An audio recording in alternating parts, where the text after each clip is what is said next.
All right, so we have looked at what defines a function, how can we see if a relation is a function or not a function, and all kinds of examples with that. Now we need to define some very technical terms that are extremely important in understanding, just the conceptualness of all the things that we're doing right now. So first, formal definitions that won't maybe make a whole bunch of sense as you read them, but I will explain them as we go. So given the function y equals f of x, f is the function name. X is the domain value, which means that's the variable that you're using in your function, whatever that function is. F of x is the range value given as y, corresponding to values of x. And so again, technical definitions, I feel responsible to give you them because I want you to have all the information at your disposal. And we read this term f of x as, f of x. So it just means that f is a function of x. So that could be anything. That could be this right here, x plus 3. It's any function that we've seen before, something that's defined as a function, and your variable you're using is x. And so with that, we say that x is the independent variable. And what that means is we can plug in anything for x and we'll get a value for y. But the important part is x does not depend on anything. It is independent. We choose what x is, and it can be anything.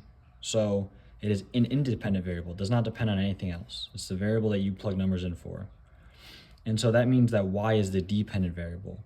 And that is because that when we plug a number in for x into a function, we get a value for y. So y always depends on what x is plugged in as. And so that makes that y is the dependent variable, the value you get after plugging in something for x, essentially. So y depends on x. The value you get for y very intimately depends on what you plug in for x. I've said it a lot of different ways, but just want to make sure it hits home. And so let's say I plug in x equals 1, x equals 2, x equals 3, and that's good enough. I will get y equals 1 plus 3, y equals 2 plus 3, y equals 3 plus 3. Sorry, bad handwriting. And therefore I will get y equals 4, y equals 5, y equals 6. And again, this is just kind of showcasing that I'm given a function in x, which is x plus 3, sorry. This can also be written as f of x equals x plus 3. F of x and y are essentially interchangeable. F of x just means that it is a function named f of x, and it can be any function of x. And so x plus 3 is a valid function for x. So then once we plug in values of x, 1, 2, and 3, we get values for y. So this just shows that y is dependent on what you plug in for x. That's why it's the dependent variable. Now, you're gonna see this terminology a lot, this f of x terminology. And it is essentially the same thing as y, but it is just a different way to denote y, and it's a more technical version of it because we can do more things with it, excuse me. And so we have an example. It says evaluate f of 0 and f of 1 for the functions f of x equals x squared plus 2x plus 1 and f of x equals 2x minus 1. And so what this means is essentially very straightforward. Anywhere you see an x in this equation or in this equation, you plug in for what you're evaluating at. And what that means is if I want to evaluate f of 0, I plug in 0 for all the x's I have, because now I'm evaluating, instead of f of x as the function, I'm evaluating f of x at 0. So I go 0 squared plus 2 times 0 plus 1. 0 squared is just 0 times 0, which is 0, plus 2 times 0 is 0, anything times 0 is 0, plus 1, so that just leaves us with 1. And then evaluating f of 1 is the same thing.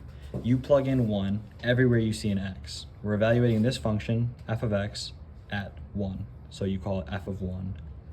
We get 1 squared plus 2 times 1 plus 1. 1 squared just means that it's 1 times 1, which is 1, plus 2 times 1, which is 2, plus 1 is going to give us 4. And so f of 0 for this equation is 1. F of 1 for this equation is 4. And so if you have any questions about this, leave a comment about it. But that is, if you ever see something like this and you're given a function, just substitute what is in place of x for every x in your equation. And now we can do that with b as well. So f of 0 is going to give me 2 times 0 minus 1. That'll equal -1. And f of 1 will give me 2 times 1 minus 1. Sorry, that'll give me 1. And if the math was too quick there, let me know, or ask questions in the comment about it. But yeah, we have another example. Evaluate g of x squared for the function g of x equals 3x plus 1. Now, f does not have to be the variable every time, the variable name. And most oftentimes, you will get, G and H and whatever, because in the alphabet, they're just close by. F obviously comes first because F for function, but once you start running out of ways to use F, you can use other letters like G. So don't be scared if you see other letters. It means the same thing. It's just named G now instead of F. So what I said before was wherever you see an X, plug in what you're evaluating at.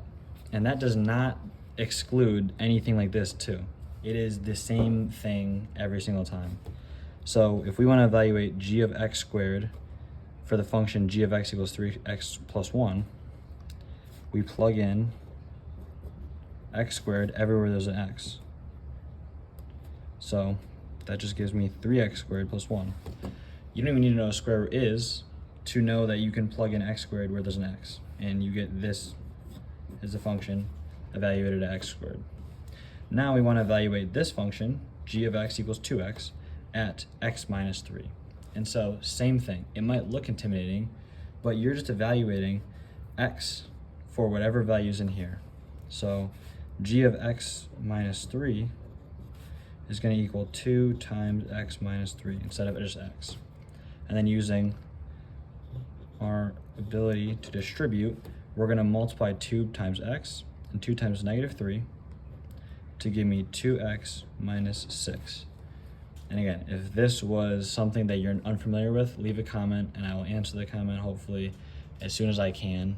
Or, hopefully I might have another video on it. But what we did here was just distribute 2 to everything in the parentheses because it's multiplied by the entire thing. So we multiply 2 by x, we multiply 2 by -3, and this is what we get. But with that, this was very important technical terminology.